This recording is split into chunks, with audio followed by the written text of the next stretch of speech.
Yes, gatukyali muko eryedimu eryenteekateeka ez'amatikkira olwaleero yatuubyeko olugulu lw'ebigere mu lubiri Emmengo wagenda okubeera enteekateeka ez'amatikkira oba okujaguza amatikkira ag'omulundi ogw'amakumi-30. Oweekitiibwa Daudi Mpanga yakulira enteekateeka zino oba ye ssentebe w'enteekateeka atubuulidde n'atugamba buli kimu akadde kano kigiddwako engalo n'abakungu abalala abali mu nteekateeka eno.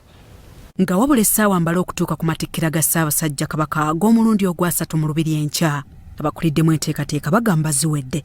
Bwe tutuukidde mu lubiri Emmengo emikolo gyonna we gitegekeddwa nga kwetala Daudi Mpanga ssentebe w'enteekateeka azoogeddeko bw'ati.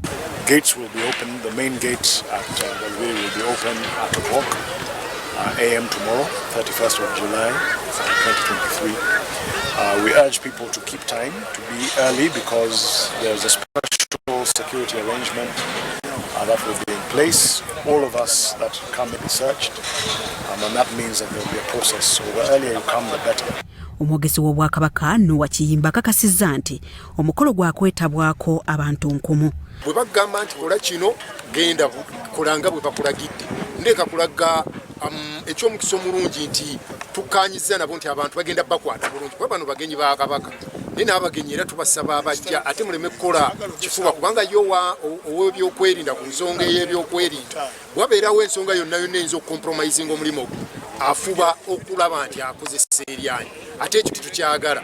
Abantu b'Omutanda batuusa amakula ga Kabaka. Tusazeewo tujje naffe tubeere abamu ku abo abannamukisa abaleese ebirabo bya Kabaka by'anaasiima bifuuke amakula. Irene Kagwa Sewankambo akulira Uganda Communications Commission erungamye ebyempuliziganya mu ggwanga nabo bawaddeyo amakula. And we'll continue to work with our colleagues in other sectors to make sure that these devices become available. I also urge academia to develop devices for us. Our agriculturalists, soil testing, now we have talked about cooperatives.